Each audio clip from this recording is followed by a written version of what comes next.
Butuh upaya besar, tapi akhirnya aku masuk ke sekolah militer yang selalu kuimpikan. Sekarang aku selangkah lebih dekat menjadi prajurit sungguhan. Hohoho, hei cebol, minggir. Kau menghalangi jalanku. Apa? Beraninya dia. Cowok kasar ini pantas diberi pelajaran. Tiba-tiba, satu tangan mencengkram kepalan tanganku. Aku melihat ke atas. Oh, itu cowok berpenampilan tangguh dengan kulit kecoklatan dan mata merah. Dia membantuku mengambil tas ranselku dan berkata, "Pertama, kau harus tahu musuhmu. Dia itu Eric." Sebelum bisa kujawab cowok ini, dia berlalu pergi. Di saat itu, sirine berbunyi, dan dengan cepat aku berbaris. "Pilih kelompokmu, kau punya 1 menit." Memandang sekeliling, kulihat 2 cowok terlihat sama canggungnya sepertiku. Jadi, kuseret kakiku menuju mereka dan kami jadi satu grup. Oh, tapi tunggu. Kenapa cowok yang mengambil ranselku tadi satu tim dengan Eric si brengsek menyebalkan itu? Ternyata grup kami akan jadi teman sekamar, dan kami ditempatkan di ruang PO2, yang tepat berseberangan dengan kamar Eric. Teman sekamarku adalah Tom, yang terpaksa ke sini karena latar belakang militer keluarganya. Dan Henry adalah playboy terkenal yang dikirim kemari oleh ayahnya untuk hentikan gaya mewahnya dan belajar bagaimana menjalani hidup disiplin. Bagaimana denganku? Nah, aku ini seorang cewek. Penyamaranku tanpa celah kan? Kalian tahu aku punya saudara kembar, Jack. Jadi ku ambil identitasnya dan iya, disinilah aku. Sejak masih kecil, aku sudah suka sekali bela diri dan selalu bermimpi suatu hari akan jadi tentara. Kukira kehidupan di sini akan menyenangkan. Tapi jelas ada tantangannya. Tiap pagi, apapun cuacanya, kami harus bangun jam 5 pagi dan berlari mengitari lapangan. Pancuran airnya sedingin es. Dan parahnya, karena aku ini cewek, aku harus menyelinap di blok pancuran dingin di tengah malam saat tak ada orang di sekitar. Dan pendidikan olahraga di sini benar-benar keras. Meski aku banyak berlatih, aku selalu tetap di peringkat terbawah. Aku juga susah payah menghabiskan porsi makan yang besar sekali di sini. Tak hanya kami harus banyak olahraga, tapi tugas-tugas kami juga tanpa akhir. Memasak, berkebun, menyetrika, membantu konstruksi. Aku pemula dalam hal ini, jadi aku sangat kikuk dan mengacaukan semuanya. Untungnya, selalu ada Tom dan Henry di sampingku. Tom itu kutu buku, dan meski dia tak suka belajar di sini, nilainya tertinggi di kelas, dan dia memberiku jawaban untuk pertanyaan yang aku tak tahu.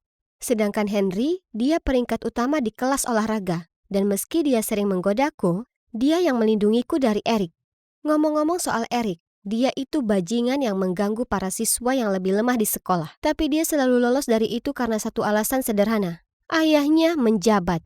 Sedangkan cowok yang memperingatkanku di hari pertama, iya, ternyata namanya Alice. Aku tak bisa memahaminya. Meskipun sering nongkrong dengan Eric dan ikut dalam prank bodoh tak bermakna itu. Tapi suatu kali setelah Eric memukul jatuh anak yang lebih kecil, kulihat Alice kembali dan memeriksa anak itu. Teman atau musuh? Siapa tahu. Hari ini kami ada kelas taekwondo. Sempurna. Aku segera menantang Eric si tampang sok. Sayang sekali dia tak tahu aku punya sabuk hitam. Dan seperti perkiraanku, ku tendang pantatnya hanya dalam 3 gerakan. Aku berjalan kedua temanku dengan senyum kemenangan saat Henry tiba-tiba maju ke depan dan mendorong jatuh Eric. Ternyata dia mengendap-endap ke arahku dari belakang. Usaha bagus, pengecut. Tapi maaf, Bung. Kami bertiga selalu saling jaga. Kami menertawakan kekalahan Eric saat bel makan siang berbunyi. Tapi, oh tidak. Ruangannya dikunci dari luar. Eric pasti dalang di belakang ini. Jangan khawatir. Toh, makanan di sini tak enak, kata Tom sambil mengeluarkan banyak makanan dari bawah tempat tidurnya. Lagi, Tom? Kau baru saja dihukum 2 kali minggu ini karena menyelundupkan makanan di sini. Tiba-tiba ada suara berbisik dari luar. Aku mendekat ke pintu mendengarkan ketika pintunya terbuka lebar dan seorang petugas masuk. Aku melangkah ke koridor melihat semua orang berkumpul sambil berbisik. Sementara Eric di lantai, terlihat pucat seolah baru saja melihat hantu. Oh ya Tuhan. Pintu ruang P01. Kamar Eric, ada goresan aneh di seluruh pintu itu. Sepertinya goresan itu mengeja sebuah kata. Jacob. Jadi ada monster bernama Jacob. Itu melegakan. P02. Kalian semua melewatkan makan siang 5 lap keliling lapangan. Dan juga pengurangan 5 poin karena bawa makanan dari luar.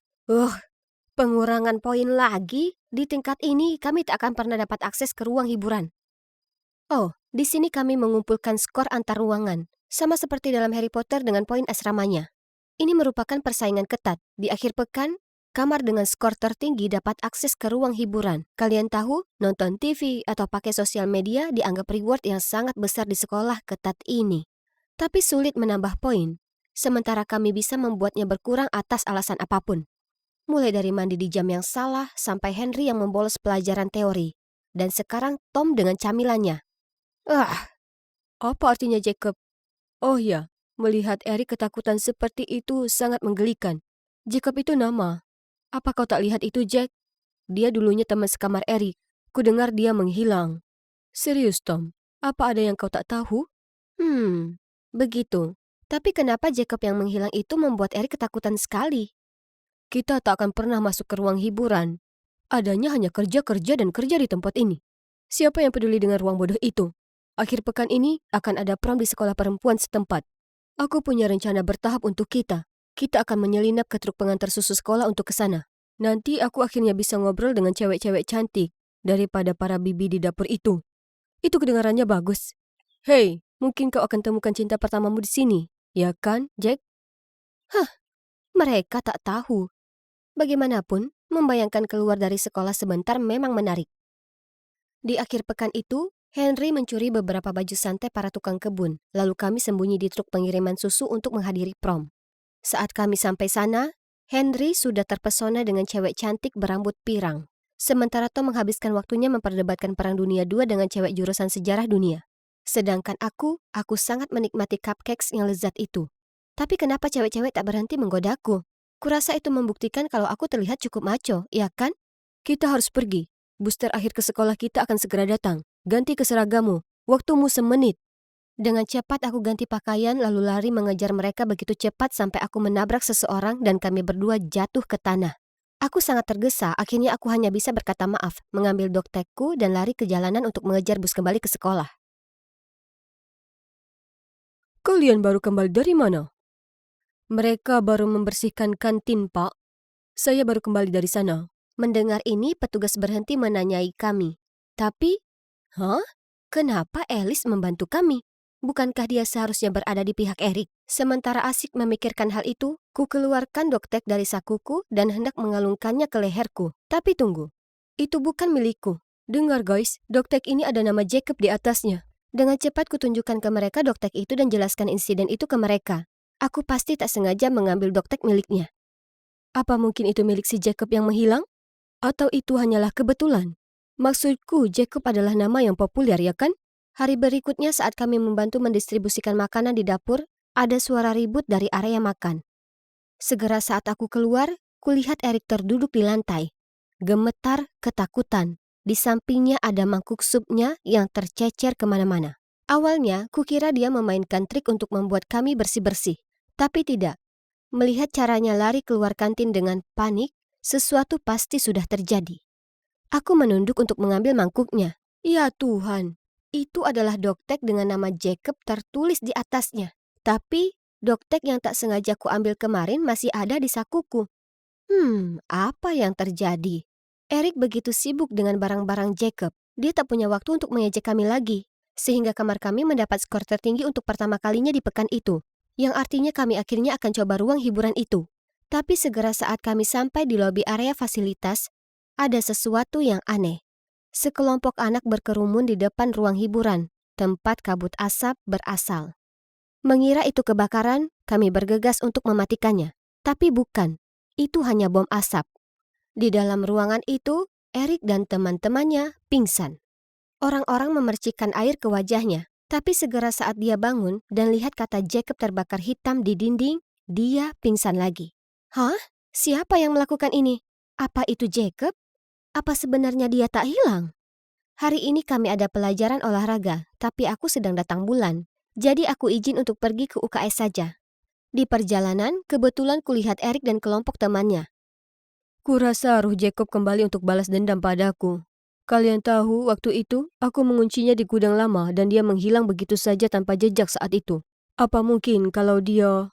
Berhenti bicara yang tidak-tidak. Mungkin orang yang tahu apa yang terjadi dulu ingin cari masalah denganmu. Aku bahkan mengambil pakaiannya. Ya Tuhan, dia pasti ingin menghantuiku. Oh ya Tuhan, itu masuk akal sekarang. Tiba-tiba sebuah tangan besar membungkamku lalu menarikku pergi. Kau sebaiknya tutup mulut dan jaga rahasia ini. Itu Alice, tangan kanan Eric. Dasar pelayan setia. Bagaimana kalau tidak? Terutama setelah aku bertemu Jacob. Apa yang barusan kau katakan? Kau tak percaya?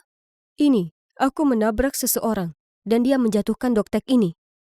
Apapun yang ada di mangkuk sup Eric, kurasa itu palsu. Alice gemetaran saat dia mengambil tag dari tanganku, lalu pergi dengan cepat. Apa dia akan mengadu ke Eric atau semacamnya? Malam itu saat aku makan malam, Eric kembali ke mode brengseknya lagi, dan dia menumpahkan sisa makanannya ke nampanku. Dua sisi pun bentrok, dan kami semua akhirnya mendapat hukuman 1 jam. Hukuman itu menyebalkan. Mereka mengunci kami masing-masing di ruang sempit berisi 1 kursi, dan meninggalkan kami untuk merenungi kesalahan kami selama sejam penuh. Esok paginya, petugas mengetuk pintu membangunkan kami. Eric menghilang, dan kami tersangka utamanya. Ini konyol. Apa hubungannya hilangnya dia dengan kami? Kuceritakan ke Henry dan Tom bagaimana beberapa hari lalu aku tak sengaja dengar Eric dan teman-temannya. Jadi, Eric mengerjai Jacob, dan sekarang kembali untuk balas dendam? Merasa curiga, kami menyelinap ke gudang terbengkalai milik sekolah. Ya, di sanalah Eric terikat dengan kain lap tersumpal di mulutnya. Itu Jacob, ruhnya telah kembali dan dia ingin menyakitiku. Tolong aku. Melihat Eric yang arogan itu jadi seperti kucing ketakutan. Panggil aku kapten. Tidak. Panggil aku bapak. Nanti kau kulepaskan. Tom dan Henry tergelak, sementara Eric terbata-bata, kemudian semuanya menjadi buram. Aku pasti pingsan. Kemudian saat kami bertiga dengan gugup mulai sadar, kami lihat satu-satunya barang yang tertinggal di sana adalah seragam Eric. Segera saat kami kembali ke sekolah, kami dengar dari yang lain bagaimana Eric muncul hanya mengenakan celana dalam putih.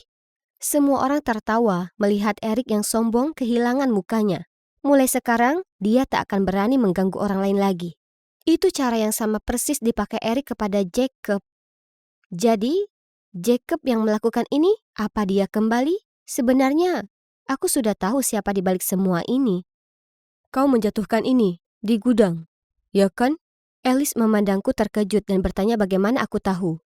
Kami sebenarnya menyelinap ke kantor pusat mencari tahu tentang Jacob sebelum ke gudang. Dan segera saat kulihat fotonya, aku langsung tahu ada hubungan dekat antara Alice dan Jacob.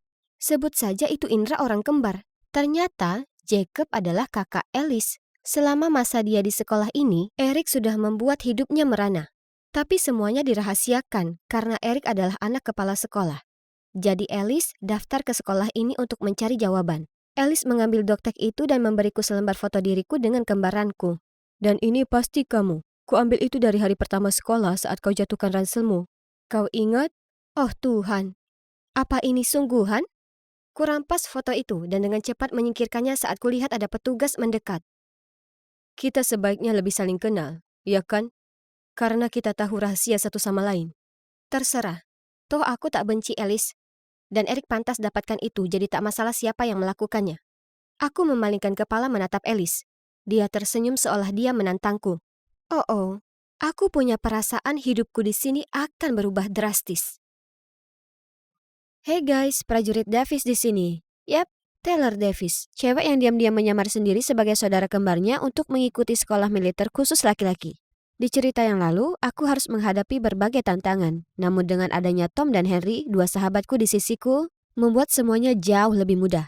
Tapi tetap saja ada masalah yang dua rekanku ini tak bisa bantu. Seperti situasi saat ini yang melibatkan Alice yang tahu tentang identitas asliku. Bukannya aku tertarik dengan masalahmu. Tapi aku harus temukan adikku Jacob. Jadi mari kita buat kesepakatan. Aku akan jaga rahasiamu kalau kau bantu aku menemukannya. Apa? Bagaimana bisa kutemukan laki-laki yang bahkan aku tak kenal? Tapi yang mengejutkanku, Alice kemudian dengan jujur menceritakan kisahnya. Ternyata dia masuk ke sekolah ini untuk 2 alasan. Untuk menghukum mereka yang mengganggu Jacob dan temukan petunjuk tentang hilangnya dia. Sementara aku secara kebetulan bertemu dengan Jacob ini di luar sekolah dan menemukan tanda pengenalnya. Jadi aku satu-satunya petunjuk yang dia punya. Tapi bisakah aku percaya dengan cowok ini? Maksudku, lihat yang baru saja dia perbuat pada Eric. Jika kau tak mau melakukannya, maka aku bisa pergi ke kantor kepala sekolah. Oke, terus apa? Kutemukan tanda pengenal itu saat kami menyelinap ke sekolah putri setempat. Itu saja yang ku tahu. Jika kau bocorkan rahasiaku, maka aku juga tak akan biarkan kau temukan adikmu dengan tenang. Jadi sebaiknya kau tahu jalan untuk membawaku ke sekolah itu. Aku akan cari waktu untuk beraksi dan kau berusahalah sebisa mungkin tak ketahuan. Esok paginya aku sedang berjalan menuju kelas seperti biasa saat lewati sekumpulan cowok sedang bisik-bisik sesuatu tentang aku. Hah? Tunggu, apa Alice mengungkap identitasku ke semua orang? Dasar penipu. Aku lari mencarinya, tapi tak sengaja menabrak cowok bernama Finley ini. Aku membantunya berdiri saat bisik-bisik di sekitar kami jadi makin keras. Kurasa kau adalah salah satu tersangka yang diduga juga. Finley kemudian memberitahuku kalau kemarin seseorang menemukan sebuah kotak yang kelihatan seperti sebungkus permen di kamar mandi. Tapi di dalamnya adalah setumpuk tampon. Jadi sekarang para murid mengira bahwa entah ada orang mesum di kampus atau salah satu dari kita diam-diam ternyata perempuan. Dan menurut mereka, semua yang tak pernah ikut mandi bersama itu mencurigakan. Oh tidak, bagaimana kalau mereka tahu tampon itu adalah milikku? Guys, waspada cewek seksi. Semua orang langsung lupa tentangku dan berkerumun kepadanya. Kabar yang beredar di kampus adalah bahwa petugas inspeksi akan tinggal di sini selama beberapa bulan. Dan dia membawa serta putrinya yang cantik, Ivy, bersamanya. Orang-orang bilang dia terlihat seperti peri dengan aura halus. Sesaat kemudian, inspektur, Ivy dan rombongannya masuk ke aula. Kulihat mereka semua berliur melihatnya. Yang benar saja. Semua orang pasti mengira mereka tak pernah melihat cewek sebelumnya. Dia berjalan melewati cowok-cowok konyol ini dengan senyum puas. Tapi begitu dia melihatku di sana tak gentar, dia terpaku di tempat dan menatap langsung ke arahku. Apa? Apa aku seharusnya juga perlihatkan wajah terpesona? Ayah, aku perlu seseorang untuk mengajakku keliling sekolah. Bisakah aku mengajaknya? Apa? Kenapa aku? Aku bahkan tak berkata apapun saat kepala sekolah sudah mengiyakan. Ayo, kita pergi. Oh, kau sangat berotot. Ih, jijik. Kemudian dia mengusir Henry dan Tom keluar dari ruang hiburan. Hanya karena dia ingin habiskan waktu sendirian denganku. Di lain waktu, saat kami hendak lakukan tugas bersih-bersih, Ivy muncul entah dari mana dan minta aku jalan dengannya. Dia bahkan menghentikan dua cowok lewat dan mengerlingkan bulu matanya seperti biasa untuk merayu mereka lakukan tugas bersih-bersihku. Ivy, kuhargai bantuanmu, tapi kami semua juga punya tugas untuk dilakukan. Ini tak adil untuk yang lainnya. Apa kau tak paham, Jack? Kulakukan ini semua karena aku ingin dekat denganmu. Aku menyukaimu. Aku, eh, eh, kurasa kau lebih pantas untuk orang lain. Kemudian aku pergi dari sana, meninggalkan semua yang di belakang terpaku atas penolakanku yang kasar. Selama beberapa hari berikutnya, Ivy sangat marah dan menatapku seolah dia ingin mencabik-cabikku. Dan bisikan-bisikan itu mulai beredar lagi. Mereka bilang kalau menolak cewek secantik Ivy itu artinya aku pasti tak tertarik dengan perempuan. Dan bahkan lebih buruk, mungkin aku sendiri perempuan. Dan akulah yang menjatuhkan tampon di kamar mandi. Astaga, ini buruk. Malam itu seperti biasanya, aku baru saja keluar dari kamar mandi umum setelah mandi tengah malam. Saat tiba-tiba ada yang menarikku ke dalam ruang peralatan. Itu Alice. Ada apa ini? Sesaat kemudian, jejak langkah terdengar dari lorong. Ku tahan nafasku saat dengan cemas ku tunggu mereka lewat. Phew, nyaris saja. Ternyata, sore itu, Alice dengan para petugas membahas pengetatan keamanan. Terutama area kamar mandi bersama di malam hari. Jadi dia menunggu di luar dan menyembunyikan aku tepat waktu. Dia sudah menyelamatkanku. Kami berusaha menyelinap lewat gedung baru dekat dengan asrama kami. Tapi sayangnya kami berpapasan dengan Ivy. Apa yang kau lakukan di sini? Berusaha menyelinap? Hah? Petugas? Ini tak seperti yang kau kira. Jack kesini untuk mengungkapkan perasaannya padamu, ya kan? Jack? Oh, ya, aku rasa aku suka padamu. Oh ya? Lalu kenapa kau menolakku kapan hari? Dia hanya merasa sangat tak nyaman. Maksudku, kau cukup menarik perhatian dengan ayahmu yang berpangkat tinggi sementara dia hanya seorang prajurit. Tapi dia tak bisa mengabaikan perasaannya padamu lebih lama lagi. Lebay. Tapi itu berhasil karena Ivy tampak sangat terharu dan menerjang ke depan untuk memelukku. Kalau begitu, kurasa kami resmi pacaran. Dan seperti yang Alice rencanakan, rumor soal aku adalah perempuan tergantikan dengan tatapan iri. Sekarang Ivy mengikutiku di setiap kelas, setiap istirahat, aku hampir tak punya waktu untuk sendiri. Pelatihan tempur taktis ini adalah satu-satunya kesempatanku untuk menjauh darinya. Kami harus pergi ke gudang ini untuk berlatih menyelamatkan tawanan manikin. Aku fokus pada misi, tapi masih tertangkap oleh musuh. Tunggu, itu Alice. Dia tampak gelisah dan mengatakan padaku kami harus pergi di Jumat sore. Saat kami sedang diskusi bagaimana cara menyelinap dari sekolah, kenapa kalian perlu bertemu? Jantung kami hampir saja copot.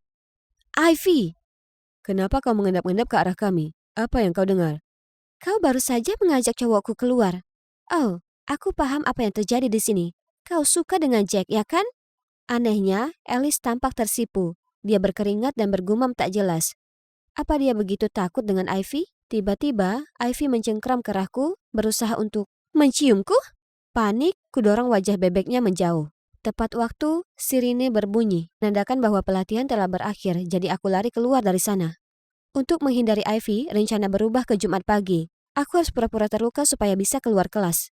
Aku dan Alice bertemu di pintu belakang, lompat naik ke truk pengiriman susu, dan membiarkannya membawa kami ke sekolah putri setempat. Saat kami tiba, kuantar dia ke pintu masuk sekolah di mana kutemukan tanda pengenal Jacob. Kami bicara ke beberapa murid, tapi tak ada yang tahu siapa Jacob. Dan orang-orang mulai memandang kami seolah kami ini orang aneh. Kami hampir saja putus asa ketika wanita ini mendatangi kami. Kenapa kalian mencari Jacob? Kau terlihat persis dengannya. Ternyata dia Bu Walker, seorang guru di sini. Dan dia kenal Jacob. Suaminya menemukannya linglung dan terluka di tepi hutan dan membawanya masuk. Kesehatannya berangsur membaik seiring waktu, tapi tidak dengan kebahagiaannya. Jadi saat prom tiba, Bu Walker menyuruh Jacob untuk pergi dan menikmati malam itu, berharap dia akan merasa lebih baik. Tapi dia kembali lebih awal dan hanya pedulikan tanda pengenal yang diambilnya dari orang bernama Jack Davis. Karena itu juga nama Ratu Drake kesukaan Jacob yang tampil di teater besar. Kejadian ini memberi Jacob dorongan untuk bertindak.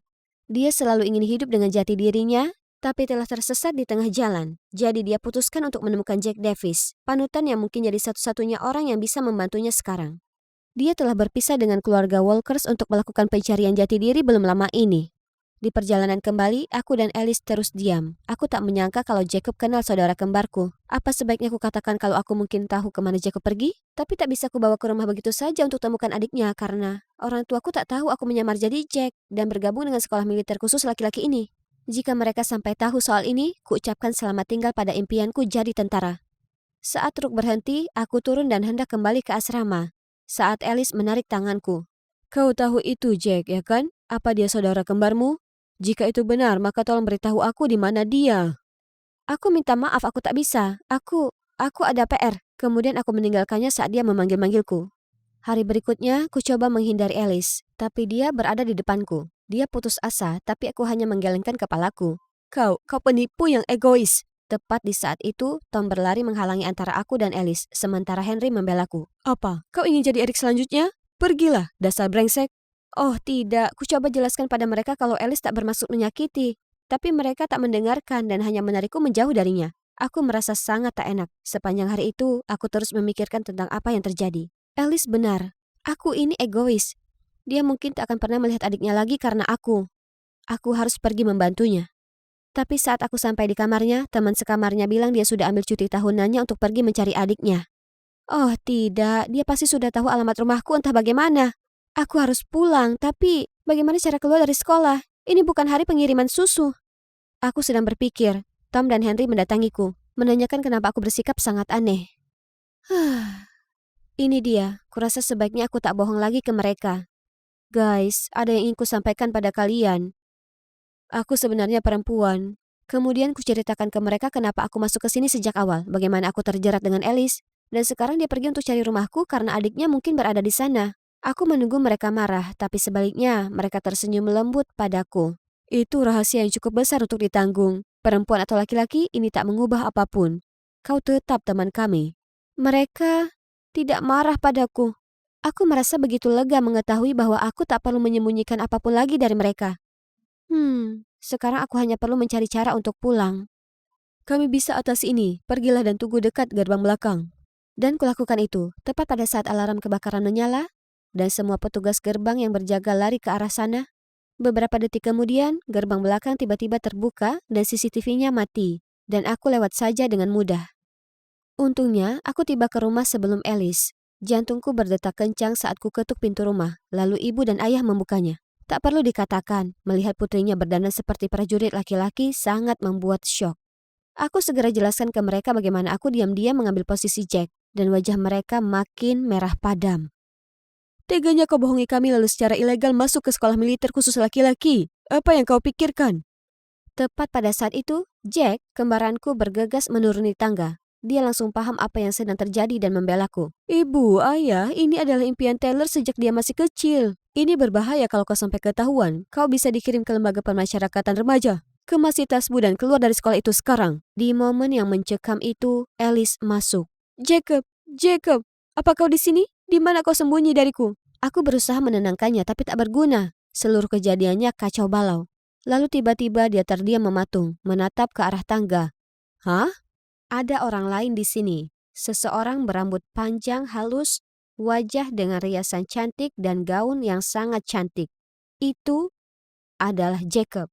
Dia minta maaf ke orang tuaku atas perilaku kakaknya. Lalu kami semua duduk saat dia cerita bahwa sejak masih kecil, dia tertarik dengan hal yang berbau feminin. Jadi dia dulu sering menyelinap ke lemari ibunya dan memakai pakaian serta makeupnya. Pernah sekali orang tuanya memergokinya dan mereka sangat khawatir tentang perilaku menyimpangnya. Mereka memaksanya masuk sekolah militer dengan harapan membuatnya kembali lurus. Tapi tentu saja dia tak cocok di sana dan merasa muak diejek oleh Eric. Jadi saat dia melihat ada kesempatan untuk kabur tanpa ragu dia melakukannya. Memutus semua ikatan dengan sekolah dan juga keluarganya. Untung keluarga Walker menemukannya di hutan dan merawatnya dengan sangat baik. Tetap saja itu belum cukup. Dia perlu temukan jati diri. Jadi dia datang ke Jack. Kumohon padamu jangan membawaku pulang ke rumah lagi. Aku tak tahan dengan tatapan kecewa di wajah ibu dan ayah. Aku hanya ingin menjadi diriku sendiri. Aku tahu itu sulit, tapi kau harus pulang dan hadapi orang tuamu. Setelah mereka tahu perasaanmu, mereka akan mengerti. Ibu, ayah, aku minta maaf karena ceroboh. Tapi jadi tentara adalah impianku. Kumohon berilah aku kesempatan. Aku tak bisa membiarkanmu melakukannya. Tapi kau masih punya waktu sampai akhir semester sebelum mengemasi barangmu dan mengucapkan selamat tinggal. Itu saja. Sesaat kemudian ku dengar langkah kaki dari luar. Itu Ivy? Apa yang dia lakukan di sini? Kau menipuku. Aku sudah tahu kalau ada yang aneh di antara kau dan Alice. Tapi kau adalah perempuan? Untung bagiku aku sudah rekam semua rahasiamu di sini. Mari kita lihat bagaimana ayah akan menghukummu, penipu. Ini buruk. Aku dan Alice masuk ke mobilnya dan berkendara balik ke sekolah secepatnya. Tapi kami datang kembali di situasi yang tak terduga. Kepala sekolah alias ayah Eric sudah mengemasi barang-barangnya.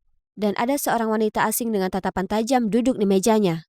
Tunggu, apa ini artinya kami punya kepala sekolah yang baru? Ya, ternyata tugas inspeksi yang datang ke sekolah untuk menyelidiki kepala sekolah kami atas tuduhan dia membiarkan perlakuan buruk dilakukan putranya terhadap siswa lain. Dan itu tak lain adalah Alice di sini yang sudah mengumpulkan bukti-bukti untuk membantunya. Lalu bagaimana denganku? Ya, sebagai imbalan atas bantuan Alice, petugas memutuskan membiarkanku tinggal dan belajar di sini. Nyatanya, kepala sekolah yang baru bahkan punya rencana lain. Akhirnya ini akhir semester. Dan apa kalian tahu? Sekolah kami sekarang resmi menerima murid perempuan. Yang artinya aku sah jadi murid perempuan pertama di sekolah. Aku sangat bersyukur atas kepala sekolah yang baru. Sementara aku, Henry, dan Tom masih jadi kawan terbaik. Tentu saja, tak ada yang bisa menghalangi kami. Dan tentu saja orang tuaku tak masalah aku tetap tinggal karena aku tak harus menutupi identitasku lagi. Soal Jacob, dia nyatanya mendengar saran Jack dan pulang untuk bicara dengan orang tuanya. Mereka sangat terkejut melihatnya seperti itu. Tapi setelah dia curahkan isi hatinya ke mereka, mereka putuskan pelan-pelan menerima dirinya yang sebenarnya. Sedangkan kakaknya, Alice, kami jalani banyak hal bersama dan sekarang jadi sahabat. Mungkin ada getar rasa di antara kami. Tapi aku tak tahu, kita lihat saja nanti.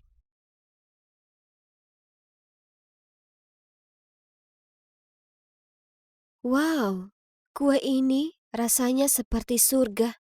Kuulurkan tangan untuk mengambil satu lagi saat ku dengar eraman dari belakangku. Kusuruh kau jadi anggun, ya tidak? Kemudian ibu menarikku untuk menyapa pasangan berpenampilan intelek ini. Lagi mereka melihatku ke atas ke bawah lalu berkata, "Ku dengar kau adalah pianis berbakat. Kami ingin dengar kau bermain." Hah? Piano? Aku tak pernah main itu sebelumnya seumur hidupku. Sebelum aku bisa berkata apa-apa, ibu menimpali. Sayang, pergelangan tangan Pibi terkilir. Mungkin lain kali. Aku memandang ibu kebingungan. Bagaimana bisa ia berbohong seperti itu? Astaga. Bu, kenapa ibu bilang aku bisa main piano? Ya. Aku mungkin menyombong ke mereka kalau semua anak adopsiku itu luar biasa. Aku bisa berkata apa? Semua ibu membanggakan anak-anak mereka, ya kan? Dan ya, aku tumbuh besar di panti asuhan sebelum ibu menerimaku masuk ke keluarganya. Tempat ini cukup megah. Hah? Awalnya aku dapati tempat ini luar biasa dan akhirnya tersesat saat coba temukan kamarku. Untung ada beberapa saudara adopsi di sekitar yang menunjukkanku kemana harus pergi. Aku punya 10 saudara. Iya, yang kau dengar benar, 10. Itu seolah aku baru pindah dari satu panti ke panti yang lain, hanya saja sudah tak yatim. Dan kami semua seumuran, yang mana tak lazim, karena orang tua angkat seringnya memilih anak yang lebih muda. Mereka bilang anak remaja cenderung keras kepala. Belum lagi ayah angkatku tak pernah ada. Serius, aku bahkan tak bisa beritahu kalian seperti apa rupanya. Jadi hanya kami para cewek di sini. Aku sangat dekat dengan Collins, dia itu beberapa tahun lebih tua dariku, dan kami berbagi kamar tidur yang sama. Meskipun aku suka tinggal dengan ibu dan para saudariku, ibu menyuruh kami melakukan hal aneh seperti mengenakan pakaian murahan dan berjalan lurus. Parahnya, ibu memaksaku belajar main piano. Aku ini tak bakat musik sama sekali. Aku baru saja membuat kebisingan. Ia juga mengajariku cara makan dengan benar, tapi itu agak terasa seperti sesi pelatihan anjing. Aku hanya diizinkan makan saat ia memberi aba-aba. Dan pada saat aku baru terbiasa menggunakan peralatan makan itu, makanannya sudah habis. Tapi kurasa itulah cara bagaimana setiap ibu mengajari putrinya, ya kan? Dan sepertinya ibu tak lagi bisa bersabar mengajariku. Jadi dia memberikanku ke Colin, anak emasnya. Kami habiskan 1 jam tiap hari ngobrol bersama, atau lebih tepatnya, dia memberi petunjuk cara bicara yang benar. Colin bilang aku perlu mengontrol volume suaraku karena aku punya kecenderungan meneriakkan kata-kataku dan itu sangat tak anggun. Aku harus berbisik dengan volume yang sama sepertinya dan juga memilih kata dengan hati-hati untuk tunjukkan kepandaian dan keanggunan. Mungkin ini akan lebih mudah kalau aku tak usah berkata apapun mulai sekarang. Selain Colin, aku tak punya kesempatan mengenal saudariku yang lain, karena ibu membuat kami masing-masing mengejar kecakapan yang berbeda. Lalu kami harus tampil untuknya pada penilaian bulanan kami. Ibu secara garis besar sangat lembut dan penyayang, tapi terlalu tegas ketika menyangkut pelatihan. Jadi kami semua harus habiskan banyak waktu dan upaya dalam berlatih. Suatu hari aku sedang memahami lembar musikku saat ku dengar Lexi mengeluh. Kenapa ibu selalu memaksaku untuk lakukan misi mustahil ini? Sangat membosankan. Apa? Paling tidak ice skating itu 1000 kali lebih seru dibandingkan piano. Andai saja sebuah ide muncul di kepalaku. Malam itu, aku pergi ke kamar ibuku dan dengan malu-malu berkata, "Bu, aku ingin pindah dari belajar piano jadi ice skating. Aku bisa tukar dengan Lexi. Aku..." "Apa? Tidak." "Tapi kenapa? Lexi bahkan tak suka dengan ice skating." Ya, itu karena aku bisa melihat potensi dari kalian masing-masing, jadi tak mungkin ganti." Kesal, aku kembali ke kamarku dan mulai mengeluh ke Collins. Tapi dia pikir kalau itu bukan masalah besar. Ibu tahu apa yang terbaik untuk kita. Nah, itu aku tak yakin soal itu. Karena kami bahkan tak bisa pergi sekolah. Karena ibu bilang homeschoolingnya sudah cukup. Sementara aku justru menganggap metodenya agak aneh. Kuimpikan kehidupan sempurna dengan ibu yang luar biasa. Tapi ibu tak pernah penuh kasih. Tak peduli berapa lama kami belajar atau berusaha mengasah hobi pilihan kami, dia tak pernah memeluk atau memuji kami. Bahkan Collins juga tidak, yang mana gadis terpintar di sini. Aku putus asa ingin membuat ibu terkesan, jadi suatu kali kuhabiskan waktu lama sekali membuat hidangan pembuka Portugis untuknya. Tapi yang dilakukannya hanya menggigit sekali dan berkata itu lumayan. Aku tanya apa ibu tak menyukaiku, tapi dia hanya menjawab dengan nada menggeram, kalau dia sedang membantu kami berada di posisi tinggi di masyarakat dan kehidupan yang cerah. Tapi aku tak perlu hal tersebut. Aku hanya ingin ibu menyukaiku. Tempat ini begitu sesak, dan satu-satunya saat aku bisa bernapas lega adalah ketika aku bertugas beli roti hari Jumat pagi. Lalu tiba-tiba ada yang menepuk pundakku, yang membuatku sangat terkejut sampai ku jatuhkan barangku. Hei, ini sungguhan kamu. Tapi, apa yang salah denganmu? Kenapa jalanmu aneh? Satu-satunya hal yang kulakukan dengan baik adalah membeli roti, dan sekarang kau mengacaukannya. Lihat. Jet menunduk untuk memungutnya untukku. Dia masih saja kasar seperti biasa, tapi aku masih tetap iri dengan jiwa bebasnya. Kami dulu pasangan yang sempurna di panti asuhan dan cukup memalukan untuk diakui, tapi aku dulu sangat nakal dan sering mencuri dengannya. Kau bisa mencuri lebih. Ingat trik kita? Aku harus beritahu kau 3 hal. Pertama, aku sudah diadopsi. Yang kedua, keluarga yang mengadopsiku kaya. Dan yang terakhir, aku ini dididik jadi wanita terhormat. Jadi, tak ada lagi mencuri. Itu konyol. Aku juga punya 3 hal untukmu. Aku juga diadopsi. Orang tuaku sangat menyayangiku. Oh, dan mereka adalah polisi. Kami saling pandang dan tertawa terbahak-bahak. Jadi, Kami berdua tertangkap, ya kan? Jet dan aku duduk di bangku taman terdekat untuk bertukar kabar. Lalu saat aku curhat tentang keluarga baruku, dia menyelaku. Kedengaran aneh buatku. Kenapa mereka hanya mengadopsi gadis remaja? Lalu pelajaran pelatihan dan evaluasi bulanan itu untuk apa? Kemudian, Jet bersikeras dia akan selidiki keluarga adopsiku. Itu konyol. Tapi ngomong-ngomong, senang bisa bertemu dengan seorang teman. Dan kami setuju untuk kumpul tiap hari Jumat setelahnya. Dan ini dia penilaian pertamaku. Tentu saja, aku bahkan tak bisa mainkan melodi sederhana. Jadi aku harus belajar 3 jam lebih lama setiap hari. Saudariku bahkan lebih menderita. Kingsley terpaksa tak makan karena dia naik 2 kilo daripada standar. Sebaliknya, Willow harus terus makan saat malam untuk naik 5 kilo. Kalau sampai sejauh ini, pastilah bukan semata hanya untuk berbangga diri sebagai seorang ibu, ya kan? Di hari Jumat selanjutnya, kuceritakan pada Jet mengenai penilaian mingguan yang lalu. Dengan tegas dia menyatakan bahwa ada masalah dengan keluargaku. Kurasa tidak, Jet. Ibu cuma mau yang terbaik untuk kami. Dengar, Bibi, kurasa dia sengaja melatih kalian. Masing-masing dari kalian harus jago di bidang tertentu, sama seperti pesanan belanja. Pesanan? Jangan berlebihan. Kau tahu daging Kobe? Sapi disuruh mendengarkan musik, diberi minum bir, dan dipijat. Tapi pada akhirnya, kau tahu apa hasilnya? Oh tidak, apa itu demikian adanya? Ibu selalu bilang kalau dia ingin memberi kami yang terbaik dalam hidup selama kami bekerja keras. Kami dites dan distempel seperti sapi-sapi itu. Suatu hari aku pulang mendapati Collins yang dengan bersemangat mengepak kopernya. Ibu bilang dia akan membawaku ke sekolah yang baru besok. Jadi Collins akan pergi? Tapi kemana? Aku akan merindukanmu sis, kirim pesan saat sampai. Tapi hari-hari berlalu tanpa kabar apapun darinya. Aku tanya ke ibu, dan ia bilang kalau jeripayah Collins terbayar. Dan dia diterima di sekolah bergengsi, tapi mereka punya aturan ketat tak boleh ada ponsel. Hah? Ini terdengar mencurigakan, jadi kuceritakan Jet dan dia bersikeras agar aku melaporkan kasus itu. Di Jumat yang lain, aku dan Jet bertemu di gereja dekat toko roti. Hah? Kenapa dia memilih tempat yang membosankan ini? Kupandangi sekeliling saat kulihat sekelompok gadis sekolah keluar dari gereja. Mereka semua pakai seragam kusam. Rambut mereka disanggul rapi, dan semua berbaris dengan patuh. Kemudian di sanalah kulihat dia, Collins. Aku hendak bergegas menyapanya, namun tatapan mata wanita yang menemaninya membuatku takut. Itu tak benar. Aku harus tanya Collins apa yang terjadi. Jadi kuraih lengan Jet dan pergi mengejar kelompok itu. Tapi mereka masuk ke sebuah mobil hitam dan melaju pergi. Mungkin mereka memilih gereja ini sebagai tempat transaksi mereka. Pintar, ha? Mereka pakaikan semua dengan seragam sekolah, jadi takkan ada satupun yang curiga. Tapi melihat wajah-wajah itu, aku yakin mereka segera akan dikirim ke pasar gelap. Pasar gelap? Membayangkannya saja membuatku bergidik. Aku harus selamatkan Collins. Aku tak bisa biarkan ibu lari dari hal ini. Malam itu, aku berjinjit ke bawah untuk menguping. Oke, akan kuantar dia pekan ini. Benar. 173 cm, bisa ice skating, memasak dan melukis? Tentu saja. Aku sudah melatihnya sesuai kebutuhan. Kau tak akan kecewa. Jadi kesepakatan lanjut sesuai rencana, oke? Jumpa minggu. Itu dia. Pengiriman selanjutnya adalah Lexi. Kuperiksa kamarnya dan melihatnya mengemasi barangnya. Kebahagiaan yang polos terpancar di wajahnya. Aku segera mengirim pesan ke Jet dan dia langsung membalas. Tunggu saja di rumah dengan tenang. Jangan bertindak tanpa berpikir dulu. Akan kucari jalan keluar. Malam itu aku tak bisa menutup mata. Aku sangat ketakutan sesuatu yang buruk akan terjadi ke Lexi. Jadi esoknya pagi-pagi sekali, segera saat kulihat ibu dan Lexi masuk mobil untuk pergi, aku menyelinap. Berbaring di sana tanpa suara dan mengirim lokasi ke Jet. Mobil butuh waktu lama sebelum berhenti. Apa kami akhirnya sampai di lokasi transaksi?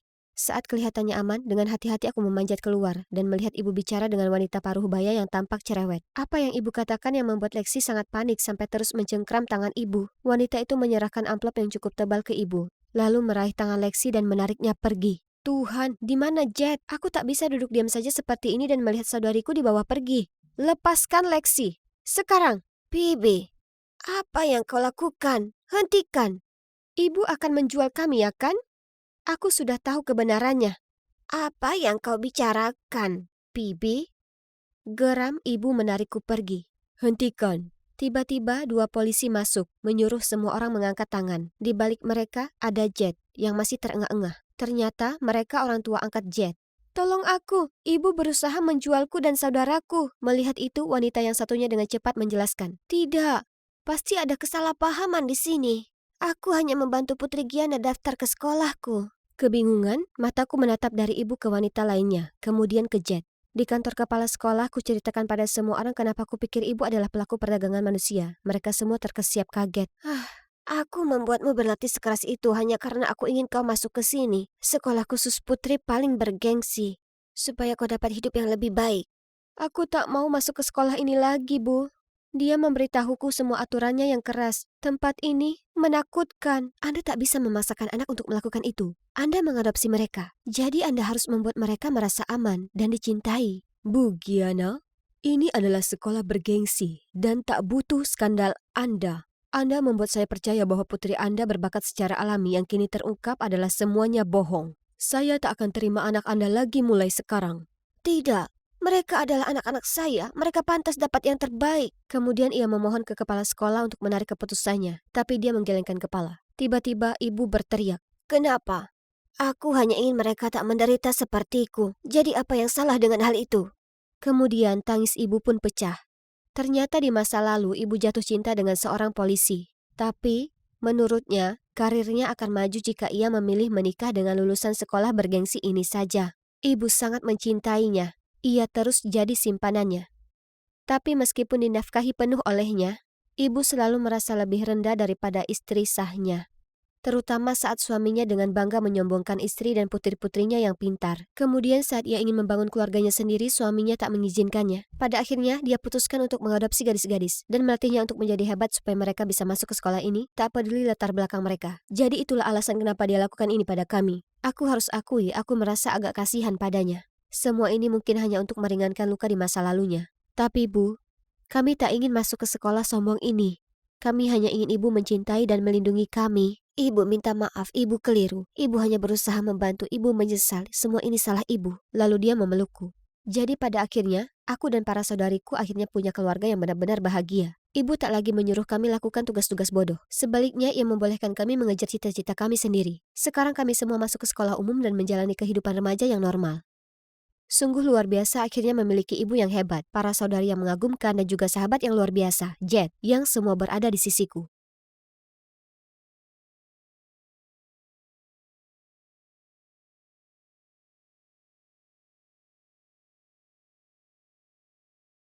Sembilan 98, 99, dan satu lagi.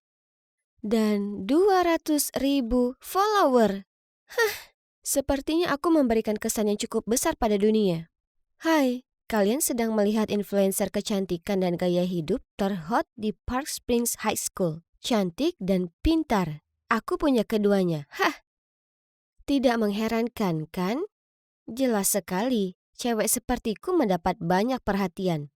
Oh, itu Ben si kutu buku kami, fanboy nomor satuku. Dia selalu mengikutiku berkeliling sekolah dan menawarkan bantuan padaku dalam, ya, segala hal. Aku tak menyalahkannya, maksudku pada dasarnya akulah ratunya. Hai Ben, aku tidak melihatmu di lokerku seperti biasanya. Apa kamu tidak apa? Aku kehabisan uang hari ini, jadi... Tunggu, Ben, jangan berkata seperti itu. Orang akan mengira aku memalakmu atau semacamnya. Aku tidak pernah meminta makanan dan benda-benda itu. Iya, kamu tidak... maaf. Oke, jadi itu aneh. Kemudian segalanya menjadi lebih aneh saat aku mendengar Christine memberitahu teman-temannya bahwa setelah terekspos, follower penyanyi IG anonim telah meroket hingga 500.000 follower. Tapi masalahnya, dia bersekolah di sini. Dia bukan siapa-siapa di kelas bio. Stella. Stella bergegas melewatiku menuju kelas, diikuti oleh segerombolan orang yang mencoba mengambil fotonya dan memintanya untuk bernyanyi. Bla bla bla. Beberapa anak cowok bahkan menawarkan untuk mengantarnya pulang setelah kelas berakhir. Ya ampun. Apa yang mereka pikirkan? Dia bisa berakting menjadi cewek rapuh dan membingungkan para pecundang ini, tapi dia tidak membodohiku. Skenarionya yang dimainkan terlalu berlebihan. Tapi, ya, kenapa Ben terburu-buru mendekatinya? Benar-benar pengkhianat. Ben? Di mana PR-ku?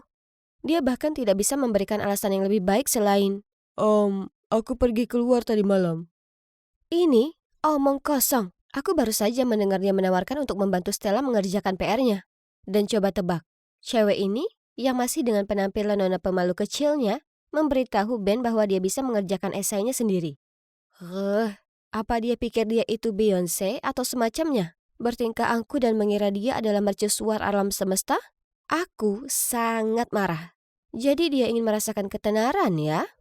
Anggap saja sebagai senior di bidang ini, setelah mengalami sisi buruknya, sudah saatnya aku mengajari dia sopan santun.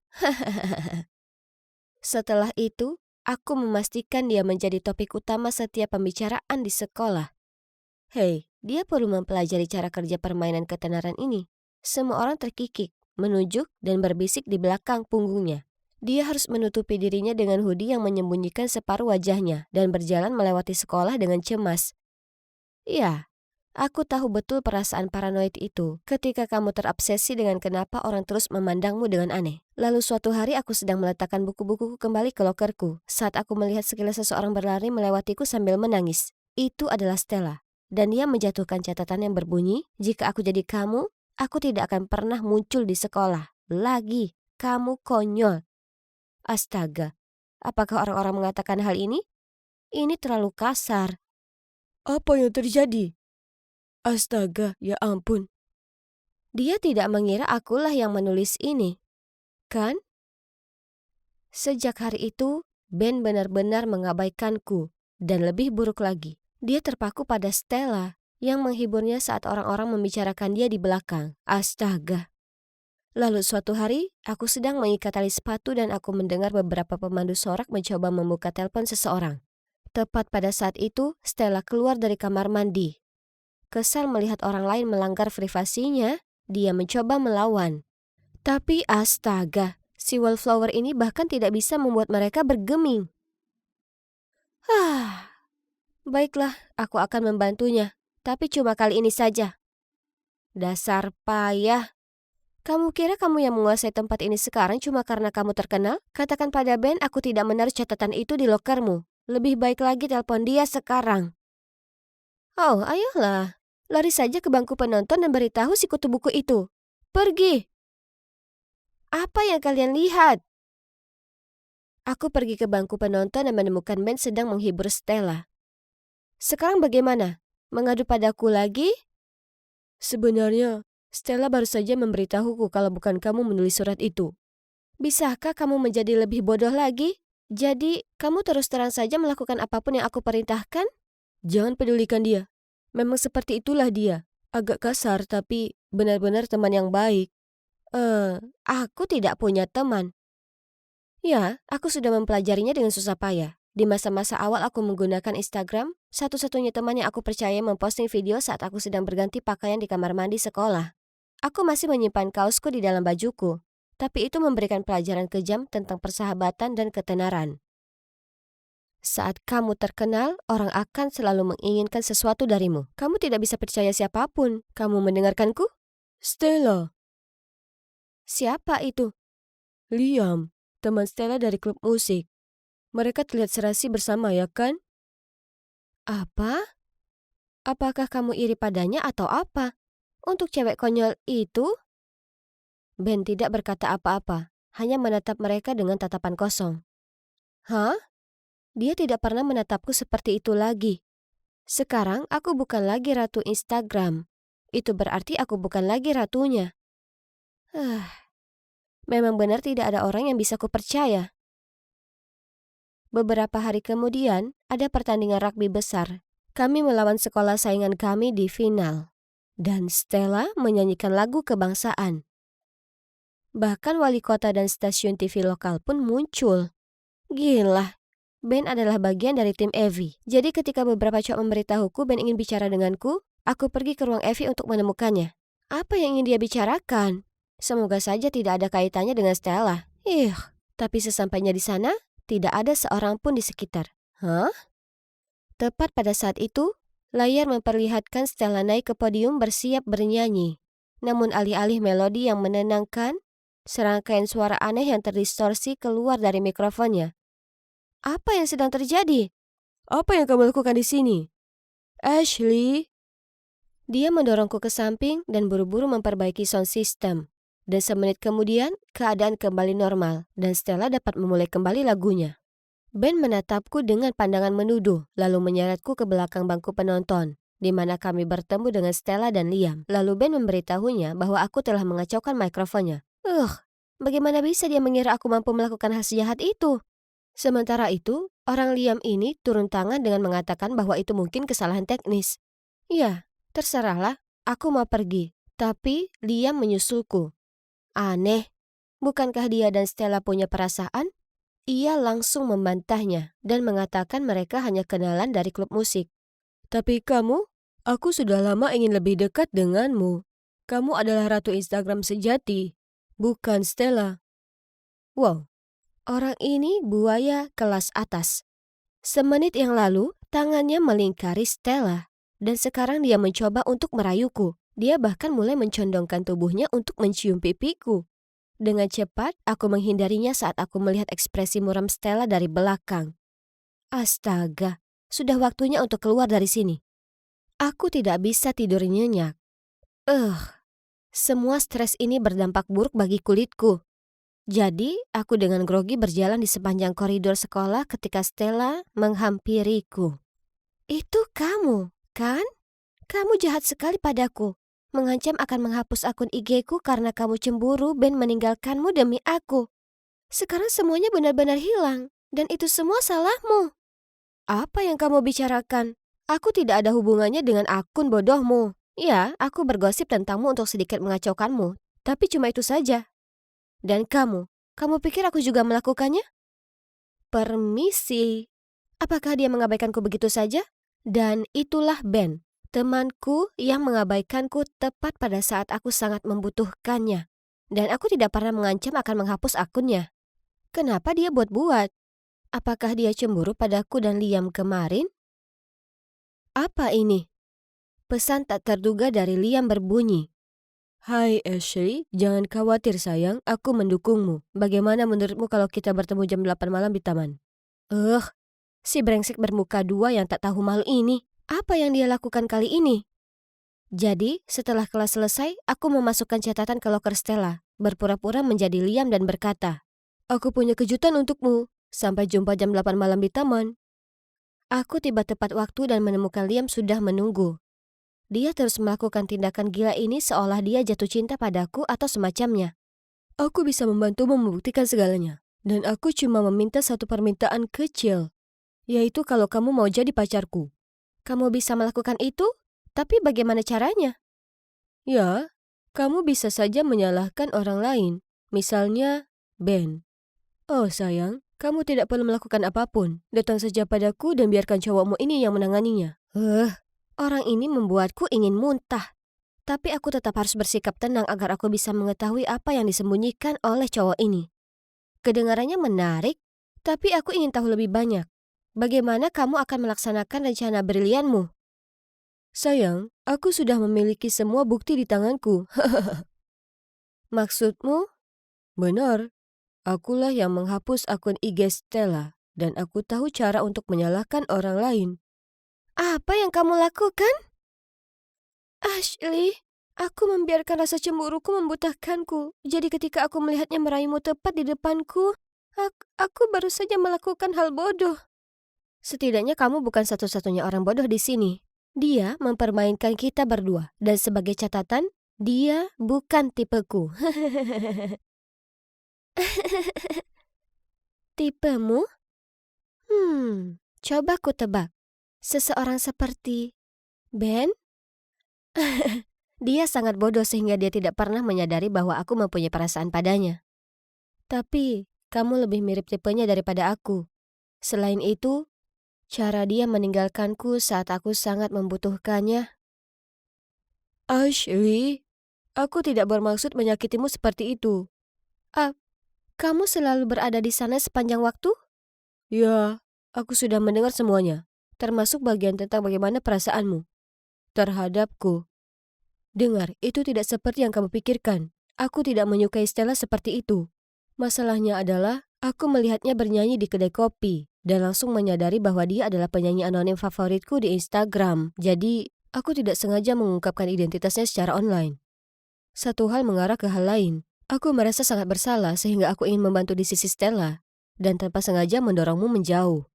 Dan bukan berarti aku tidak mempercayaimu. Setelah kamu pergi, Ku coba yakinkan semua orang kamu tidak melakukannya, tapi mereka tidak mempercayaiku.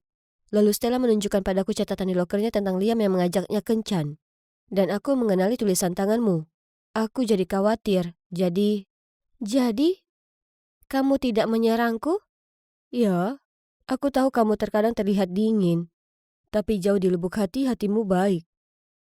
Jadi, ternyata Stella menjadi viral, berarti beberapa penyanyi lounge lokal kehilangan banyak pertunjukan. Jadi dia menyewa Liam untuk menghapus akun Stella selamanya. Orang ini bukan main-main. Catatan itu, pemandu sorak, kecelakaan mikrofon. Dia bertanggung jawab atas semuanya. Beruntungnya aku berhasil mengaktifkan mode rekaman di ponselku untuk seluruh percakapanku dengannya. Jadi keesokan harinya, aku melaporkannya ke kepala sekolah. Ya, tidak ada perbuatan buruk yang luput dari hukuman. Jadi aku harap dia menikmati masa hukumannya, Liam. Lalu aku tidak lagi bersolo karir. Aku punya teman baru di sisiku, yang sekarang telah keluar dari media sosial dan menikmati hasratnya untuk bernyanyi. Dan band tetaplah band. Orang bodoh, tapi orang bodoh milikku.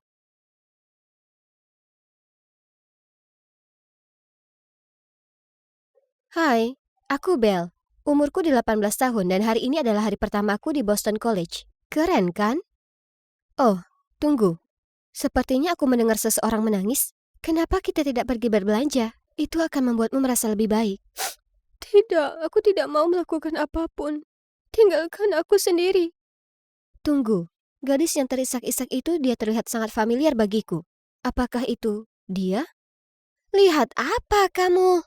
Gadis yang lain membentakku. Astaga, kenapa serius sekali? Keesokan harinya aku memutuskan untuk melakukan kegiatan bertetangga, jadi aku membawakan pie apple untuknya. Pintunya terbuka dan, wow, dia tampak seperti baru saja kena badai. Rambut dan pakaiannya berantakan dan matanya bengkak. Oh, hai. Aku, Belle, baru saja pindah ke sini. Senang berkenalan denganmu. Oh, hai. Aku Lara. Ya, Lara. Lara dari SD. Bagaimana mungkin dia tidak tahu kalau itu aku? Kemudian kenangan masa kecilku mulai muncul kembali di benakku. Saat itu aku sangat pemalu dan karena keluargaku punya masalah keuangan, aku selalu memakai pakaian usang. Aku kira ini menjadikanku sasaran empuk bagi beberapa anak jahat. Lalu suatu hari saat aku sedang berjalan pulang dari sekolah, anak-anak itu mengikutiku, mendorongku, lalu mulai tertawa sambil menggeledah tasku.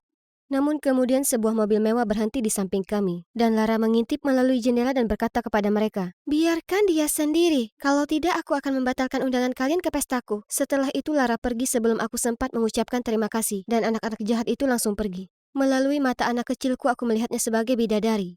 Dia cantik dan populer, tapi dia tetap berhenti untuk membantuku. Sayangnya, setelah kejadian itu, orang tuaku berpikir yang terbaik adalah memindahkanku ke sekolah lain, dan aku tidak pernah melihat Lara lagi.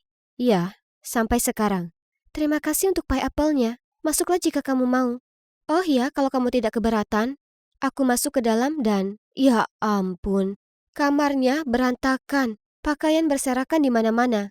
Sampah berserakan di lantai, dan piring-piring kotor berserakan di baskom. Sesuatu yang buruk pasti telah terjadi padanya hingga membuatnya terjerumus ke dalam kesedihan. Jadi aku bertanya padanya ada apa, dan dia memberitahuku bahwa pacarnya baru saja putus dengannya. Bagian terburuknya adalah dia meninggalkan keluarga dan teman-temannya untuk pindah ke sini demi dia. Tetapi dia mengakhiri segalanya tanpa memberinya penjelasan. Kasihan Lara, perpisahannya sudah berakhir 2 bulan yang lalu, namun hal itu sepertinya masih segar dalam ingatannya. Aku mencoba menghiburnya, tetapi semakin aku melakukannya, dia semakin menangis. Keesokan harinya aku memutuskan untuk mampir dan memeriksa apakah dia baik-baik saja. Pintunya terbuka sedikit, jadi aku mengintip ke dalam. Dan melihat Lara yang tampak murung duduk di lantai, memeluk dan mengendu sesuatu. Lara, apa yang kamu lakukan? Aku menemukan ini, dan aku sangat merindukannya.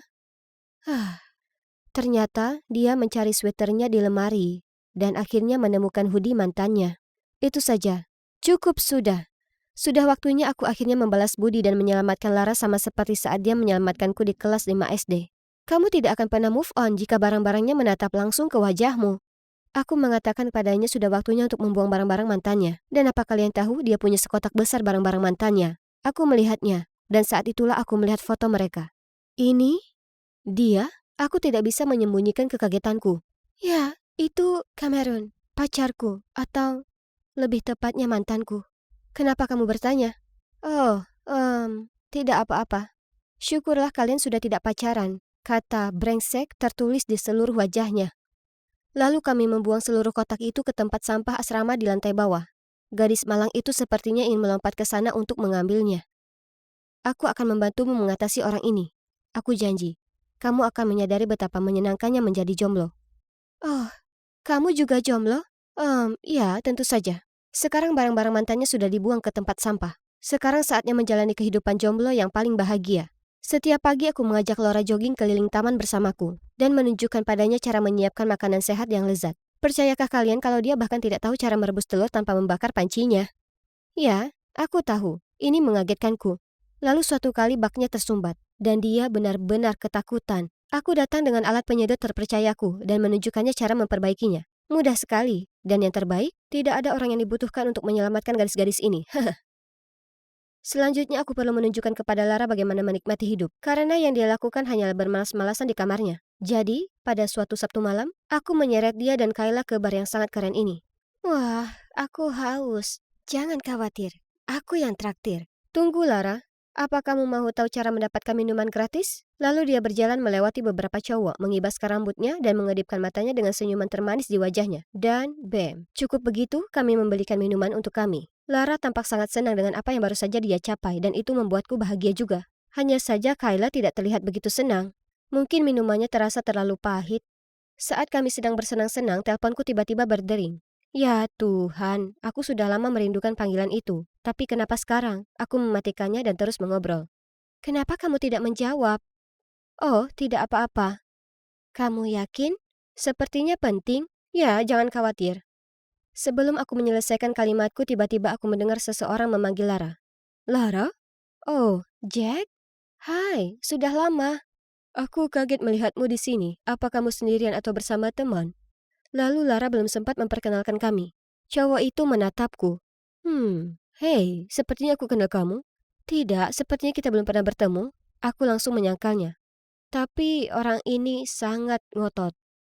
Dia membuatku agak tidak nyaman, karena aku tidak sengaja menjatuhkan gelasku, lalu aku harus berlari ke kamar mandi untuk membersihkan diri. Bagaimanapun, malam itu luar biasa. Aku bangga pada diri sendiri karena telah membuktikan kepada Lara bahwa menjadi jomblo tidaklah seburuk itu. Namun, keesokan paginya, bencana melanda. Kayla menyuruhku masuk ke kamar Lara, di mana dia meringkuk di tempat tidurnya sambil memegang foto dirinya dan Cameron. Susah sekali membuatnya melupakan mantan pacarnya itu. Lara terisak karena Jack memberitahunya bahwa Cameron pacaran dengan orang lain. Dan kini, Kayla punya ide untuk membalas dendam padanya. Aku tahu ini menyakitkan, tapi tolong abaikan saja dia dan lanjutkan hidupmu. Apa yang kamu tahu? Apa kamu ada di pihak Lara atau di pihak mantannya yang brengsek? Aku cuma mengabaikan Kayla dan mencoba berbicara dengan Lara. Syukurlah dia sepertinya mendengarkanku dan membatalkan rencana balas dendam. Ya ampun, Kayla terlihat sangat marah. Aku kembali ke asramaku dan menghela nafas lega. Lalu tiba-tiba ponselku mendapat pesan masuk. Tidak sabar bertemu denganmu besok. Oke, sebenarnya aku sering bertemu cowok yang sangat kusukai. Tapi aku tidak ingin menyinggung Lara, jadi aku tidak menyebutkannya padanya. Keesokan paginya, aku memakai gaun yang lucu, merias wajahku, menata rambutku, dan dengan penuh semangat keluar dari kamar asramaku, dan menemukan tumpukan kantong sampah di depan pintuku. Siapa yang melakukan ini? Aku menyeretnya ke bawah untuk menaruhnya di tempat sampah. Ketika aku menemukan semua suratku di sana bercampur jus sampah. Iu, apakah ini lelucon atau apa? Terserah, aku tidak punya waktu untuk ini, aku sudah terlambat. Aku tiba di sebuah galeri dan melihat bahwa dia sudah ada di sini sedang melihat sebuah lukisan. Hei, maaf sudah terlambat. Dia berbalik sambil tersenyum. Ya, kamu pantas untuk ditunggu ya kan? Oke, izinkan aku menjelaskannya. Jadi, ya, itulah Cameron, tapi itu tidak seperti yang kalian pikirkan. Aku bertemu dengannya beberapa bulan yang lalu ketika dia membantu di sebuah acara untuk siswa baru. Dia tidak peduli aku memakai pakaian toko barang bekas dan sepatu Ketsku tidak keren. Sebaliknya, dia sudah melupakan hal-hal ini dan mulai berbicara denganku terlebih dahulu. Jadi, Jack juga ada di sana. Itulah sebabnya dia agak mengenaliku. Aku sudah banyak mengirim pesan kepada Cameron dan harus aku akui, aku rasa aku memang punya perasaan padanya. Tapi jangan salah paham. Aku tidak tahu Lara adalah mantannya sampai aku melihat foto mereka. Ya ampun, itu benar-benar mengejutkanku. Aku tidak ingin memberitahunya dan tidak hanya menghancurkan hatinya lagi, tapi juga menghancurkan persahabatan kami. Itu juga sebabnya aku tidak berani menjawab panggilan Cameron di depan Lara saat kami berada di bar. Dan aku sangat beruntung Jack tidak mengenaliku malam itu. Atau itu akan menjadi bencana total. Aku tahu aku perlu mengatakan yang sebenarnya pada Lara, tapi pertama-tama dia hanya perlu sedikit waktu lagi untuk melupakan Cameron. Aku pulang dari kencan itu dengan senyum lebar di wajahku. Tapi apa yang kulihat membuatnya langsung memudar. Seluruh koleksi make upku hancur. Apa? Siapa yang akan melakukan hal sejahat itu? Butuh waktu lama bagiku untuk menabung untuk membeli semua itu. Saat aku memeriksa apakah ada yang bisa diselamatkan, aku melihat rambut panjang berwarna biru terletak di antara barang yang porak-poranda. Marah, aku hendak pergi dan melabraknya. Tapi Kayla dan Lara sudah muncul di ambang pintuku. Kenapa mereka terlihat sangat marah? Bagaimana kamu bisa berteman denganku seperti itu padahal selama ini kamu bertemu dengan mantanku? Jadi pidatomu yang bilang kamu tidak butuh cowok hanyalah sebuah kebohongan besar agar kamu bisa mengambil pacarku, ya? Dan apakah menurutmu Cameron akan menyukai cewek sepertimu? Kamu bahkan tidak mampu membeli tas yang bagus. Benar, izinkan aku beritahu satu hal. Kamu tidak akan pernah menjadi seperti salah satu dari kami. Dan kamu tidak akan pernah cukup baik untuk Cameron. Bagaimana bisa Lara menganggapku seperti itu? Aku benar-benar ingin membantunya, seperti dia membantuku. Aku hanya punya niat baik saja, Lara. Aku tidak tahu dia adalah mantanmu saat kita pertama kali bertemu. Aku tidak segera memberitahumu karena aku tahu kamu butuh waktu lebih banyak untuk pulih. Dan aku tidak mau menyakitimu, karena aku mengagumimu dan menghargai persahabatan kita. Apa kamu ingat kelas 5 SD? Aku diejek oleh anak-anak ini dan kamu adalah satu-satunya yang membelaku. Aku cuma mau membalas budi dan membantumu juga. Tapi mendengarmu mengatakan hal itu membuatku sangat sedih. Setelah itu aku mengusir mereka dari kamarku dan mengunci pintu. Aku menolak menghadiri kuliah dan mengabaikan semua panggilan dan pesan Cameron. Mungkin Lara dan Kayla benar. Cameron dan aku tidak seharusnya pacaran. Kami berasal dari dua dunia yang berbeda. Akhirnya beberapa hari kemudian aku harus keluar. Karena aku kehabisan makanan. Ketika aku melewati sebuah kedai kopi, aku melihat mereka, Cameron dan Lara, duduk bersama. Jadi Kayla benar. Cowok kaya seperti Cameron tidak akan pernah menyukai cewek biasa sepertiku.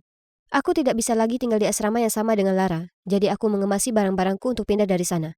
Tiba-tiba aku mendengar suara Lara. Apa kamu mau melarikan diri dari masalahmu sepertiku? Aku mengabaikannya dan terus berkemas. Kamu tahu, aku bertemu Cameron dan kami berbicara panjang lebar. Dia akhirnya memberitahuku alasan dia putus denganku. Itu karena aku terlalu bergantung padanya. Dan aku tidak bisa melakukan apapun sendiri. Tapi kamu membantuku berdiri di atas kakiku sendiri. Dan untuk itu, aku tidak akan pernah bisa cukup berterima kasih. Lara, sejujurnya aku selalu ingin mengatakan yang sebenarnya padamu. Aku tahu, tapi itu tidak penting lagi. Tahukah kamu yang penting sekarang adalah menikmati kehidupan seorang jomblo yang mandiri, bukan? Oh, aku membelikanmu ini. Kayla sudah keterlaluan menghancurkan barang-barangmu. Selain itu, menurutku ada seseorang yang ingin bertemu denganmu. Tiba-tiba ada ketukan di pintu. Aku membukanya. Dan ya Tuhan, berdiri di sana, dengan karangan bunga besar adalah Cameron. Jadi sepertinya aku bisa terus mengenal Cameron sekarang. Dan aku tidak perlu pindah lagi. Tapi tahukah kalian apa bagian terbaiknya? Temanku sudah kembali.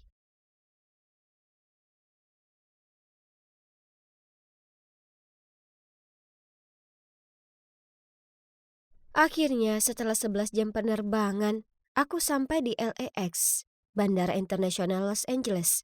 Mengagumkan. Aku tidak sabar untuk bertemu ibuku. Kalian tahu, ayahku orang Prancis dan ibuku orang Amerika. Kami dulu tinggal bersama di Paris, tapi kemudian mereka berpisah dan ibu pindah kembali ke sini.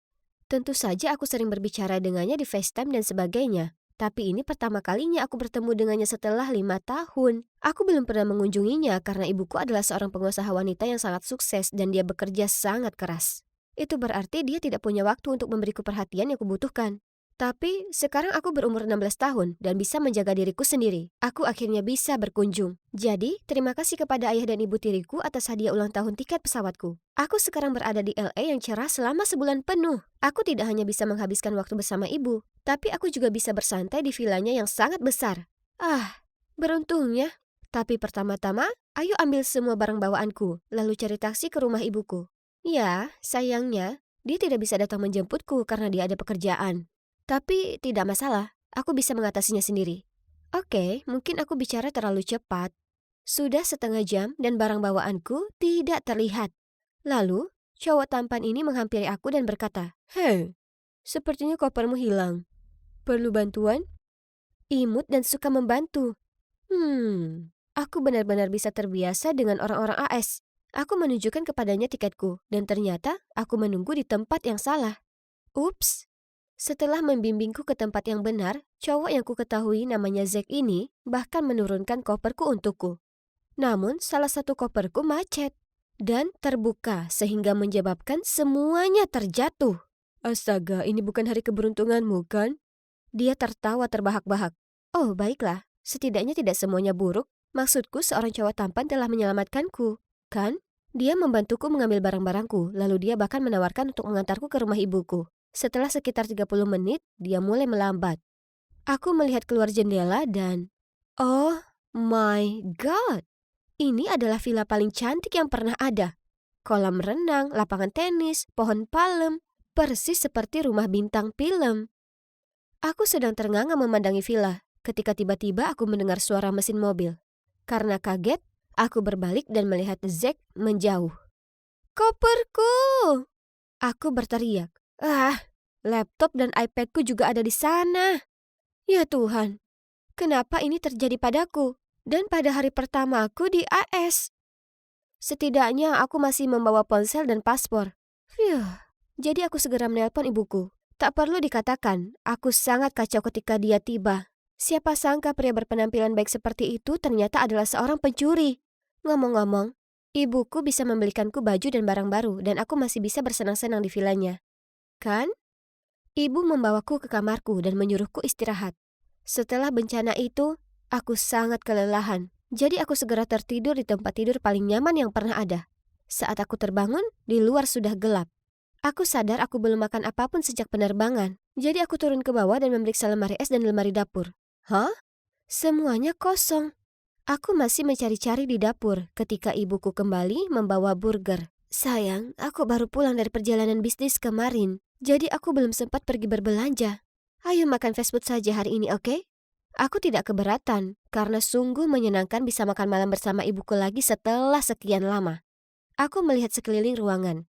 Hampir tidak ada perabotan apapun di sini. Ibuku bilang itu desain minimalis, gaya hidup trendy di LA saat ini. Lebih sedikit lebih baik, betapa kerennya itu. Keesokannya kami keluar, tapi ada apa dengan mobil tua berkarat itu? Melihat tatapan bingungku, dia segera menjelaskan bahwa ini hanya sementara karena mobilnya sedang diservis. Tapi kemudian ibu tidak bisa membuka pintu garasi. Ternyata biasanya dia punya sopir sendiri, tapi karena aku sudah menempuh perjalanan panjang untuk mengunjunginya, dia ingin menyetir sendiri. Aduh, manis sekali. Pada hari-hari berikutnya, aku dan ibu bersenang-senang di LA. Berjemur di tepi kolam renang, hari spa, berbelanja. Ini jelas merupakan liburan terbaik dalam hidupku. Setidaknya sampai pagi itu, aku dibangunkan oleh pertengkaran yang keras. Melihat ke bawah dari tangga, aku melihat ibu di ruang tamu bersama seorang wanita asing. Dia menunjuk ke sofa. Astaga, disitulah aku kemarin menumpahkan kecap saat makan sushi. Kemudian ibu muncul dan terdengar bingung. Dia menyuruhku segera mengemasi barangku karena kita akan pergi. Bu, apa ada yang salah? Oh, tidak apa-apa sayang. Hanya saja sofa kotor, jadi ayo kita suruh seseorang membersihkan seluruh villa. Wah. Ibu sampai bersih-bersih seisi rumah hanya karena noda kecap. Seberapa kaya dia? Jadi, di mana kita akan tinggal kali ini? Hotel mewah bintang 5? Atau rumah megah di Beverly Hills? Tapi kemudian mobil itu berhenti di depan sebuah gedung apartemen kumuh. Ini tidak mungkin benar. Ibu bilang ini apartemen cadangan milik temannya. Jadi kami akan tinggal di sini beberapa hari demi kenyamanan. Alana, mungkin sebaiknya kamu menjauh dari orang-orang di daerah ini. Mereka tidak memiliki gaya hidup yang sama dengan kita. Kamu tahu maksudku. Ya, tempat ini kebalikan dari villa. Kamar sempit, tempat tidur keras, dan kamar mandinya bahkan tidak memiliki bathtub. Sejak pindah ke sini, ibu tidak mengajakku jalan-jalan lagi. Di malam hari, dia berdandan dengan anggun dan pergi ke meeting kerja mewahnya. Pada suatu malam, Aku sedang duduk sendirian menonton YouTube mengunyah kentang goreng untuk kelima kalinya minggu ini. Ketika ada ketukan di pintu. Aku membukanya, dan berdiri di sana seorang cowok lusuh yang mengaku sebagai Frankie, putra pemilik rumah. Aku bilang padanya pasti ada kesalahan karena kami baru di sini beberapa hari. Lalu aku hendak menutup pintu, tapi dia memblokirnya dengan kakinya. Nyonya, Anita telah menyewa apartemen ini selama 2 tahun. Apa maksudmu beberapa hari? Aku baru saja melihatnya naik taksi di pintu depan. Jangan berbohong padaku. Tidak, ibuku adalah pengusaha sukses yang memiliki villa di Brentwood Park. Kalau begitu kamu pasti salah mengira ibumu adalah orang lain. Singkatnya, ingatkan si ibu pengusahamu untuk membayar uang sewa. Lalu dia mencibir dan berjalan pergi. Beraninya dia mengatakan itu. Dan kenapa aku terus-menerus menemui orang brengsek? Ketika ibu kembali, aku menceritakan apa yang terjadi. Kupikir dia akan menganggapnya lucu atau semacamnya. Tapi tidak. Malah dia menjadi sangat marah. Kamu seharusnya tidak membukakan pintu untuknya. Sudah kubilang jangan bersosialisasi dengan orang-orang di sini. Oke, mendengar kebohongan yang dibuat-buat tentang dirimu seperti itu pasti menyebalkan. Tapi apakah dia harus begitu marah karenanya? Keesokan paginya, aku sedang minum teh di balkon. Ketika tiba-tiba, aku melihat wajah yang tidak asing lagi lewat di jalan.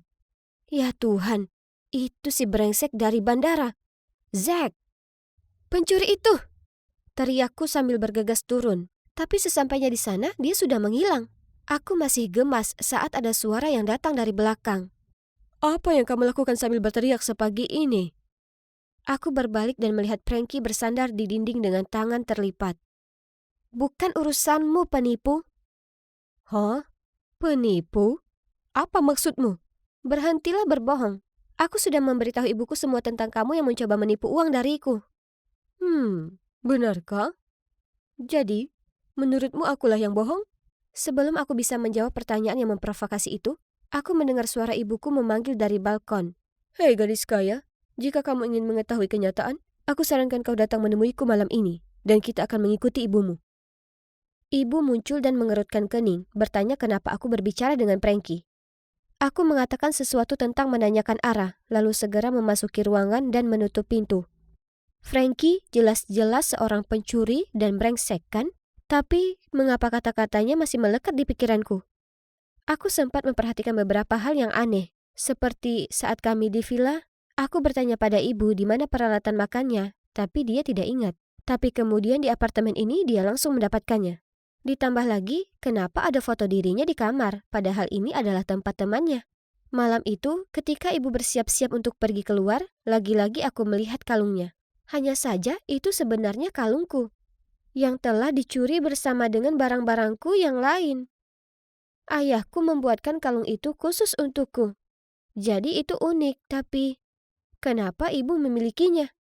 Aku memujinya dan bertanya dari mana dia mendapatkannya. Tersipu-sipu, dia dengan gembira memberitahuku bahwa cowok kaya yang baru saja dia kencani telah membelikannya untuknya. Lalu dia bilang dia akan mengajaknya makan malam malam ini. Aku memaksakan senyum, tapi kepalaku dipenuhi pertanyaan. Siapa sebenarnya? Ibu. Aku diam-diam mengikuti ibu di jalan. Tiba-tiba, sebuah tangan menepuk pundakku. Ayo pergi. Aku berbalik dan itu adalah Frankie. Tanpa berkata apa-apa, aku mengangguk dan segera masuk ke mobilnya. Dan kami mengikuti taksi ibu. Tunggu, bukankah itu villa yang kita tempati sebelumnya? Beberapa saat kemudian, sebuah mobil mewah tiba, membawa ibuku ke restoran mahal terdekat. Kami mengintip melalui dinding kaca. Itu dia. Ibuku sedang duduk di sana, tersenyum dan berbicara dengan seorang cowok berjas. Apakah dia berpura-pura tinggal di villa itu untuk menipu cowok itu? Apakah ibuku seorang cewek matre? Aku tidak bisa menontonnya lagi, jadi aku menarik lengan Frankie. Tapi anehnya, dia tampak sama terkejutnya denganku. Bukankah ini idemu? Jadi kenapa wajahmu pucat? Dia hanya menggelengkan kepalanya dan membawaku pulang. Kami menunggu di apartemen sampai ibu kembali. Dan suasananya tegang. Sekitar tengah malam kami mendengar pintu terbuka. Dan ibu masuk dan menatap kami dengan khawatir. Dia mulai mengusir Frankie keluar dari sana, tapi aku menyelanya. Bu, aku tahu segalanya. Kamu sudah tinggal di sini selama 2 tahun. Kamu miskin, dan kamu menipu orang kaya. Sayang, bukan seperti itu. Tenanglah dan aku akan menjelaskan semuanya kepadamu. Jadi, ternyata, setelah menceraikan ayahku, Dia bertekad untuk kembali ke AS dan sukses dalam bisnis. Tapi dia gagal. Dan dia sangat malu. Dia berbohong padaku dan ayah. Kemudian ketika dia mendengar bahwa aku akan datang berkunjung, dia menghabiskan sedikit tabungannya untuk menyewa sebuah villa mewah untukku. Tapi ketika aku tidak sengaja menumpahkan kecap di sofa mahal itu, dia tidak mampu memperbaikinya. Jadi kami diusir. Adapun pria yang bersamaku malam ini, aku bertemu dengannya saat berjalan di luar villa. Dia kaya dan baik. Dia menyukaiku dan aku juga menyukainya. Tapi bagaimana dengan kalung itu? Mama, ini sebenarnya punyaku. Ada di dalam koperku yang dicuri. Ibuku memberikan tatapan bingung. Tapi sebelum dia bisa berkata apa-apa, Frankie berseru. Pria itu penipu. Aku dan ibu ternganga saat melihat Frankie yang menoleh ke arahku dan berkata, maaf, tapi menurutku kalian perlu tahu yang sebenarnya. Lalu Frankie memberitahu kami bahwa pria itu tidak lain adalah ayah Zack. Setelah mengantarku kembali ke villa, Zack mengira ibuku kaya. Jadi dia membujuk ayahnya untuk datang dan menggodanya. Tapi bagaimana kamu menggali informasi tentang orang-orang ini? Karena aku kenal Zack. Ketika aku melihat Alana mengejarnya, aku tahu dia telah mencuri darinya. Tapi dia temanku. Bagus, jadi kalian berdua berbohong padaku. Lalu aku bergegas masuk ke kamarku, mengunci pintu, dan menangis. Keesokan paginya ibu mengetuk pintuku, tapi aku mengabaikannya. Alana, aku paham kamu kesal padaku, tapi aku meninggalkan sandwich di sini. Jadi setidaknya tolong makan sesuatu. Aku benar-benar minta maaf. Aku cuma mau menjadi ibu yang sempurna untukmu. Kata-katanya membuatku terisak sekali lagi. Tak bisa kukatakan, dari lubuk hatiku yang terdalam, aku merasa kasihan padanya. Setelah itu, aku membuka pintu dan memeluknya erat. Lalu kami berdua saling berpelukan sambil menangis. Aku akan meninggalkan LA hari ini bersama ibu. Dia akan pindah kembali ke Prancis bersamaku, tempat dia bisa memulai segalanya dari awal. Saat aku sedang menyeret koperku ke taksi, Frankie muncul dan meminta maaf kepadaku. Aku hanya mengangkat bahu dan bilang itu tidak penting lagi. Maksudku, setidaknya pada akhirnya dia berterus terang dan menyelamatkan ibuku dari penipu itu. Hei gadis kaya, semoga berhasil. Dan jangan ragu untuk tetap berhubungan denganku. Jadi, bagaimana sekarang? Nah, ibu sudah kembali ke kehidupan Prancis. Dia memiliki pekerjaan baru dan apartemen mewah. Aku pergi dan tinggal bersamanya setiap akhir pekan dan senang akhirnya bisa menghabiskan waktu bersama dia yang sebenarnya. Setidaknya untuk Frankie, iya, kami saling mengirim banyak Snapchat. Jadi, oke, mungkin aku menyukainya. Aku berencana untuk mengunjunginya di musim panas. Semoga perjalananku berikutnya ke AS tidak segila perjalananku yang terakhir.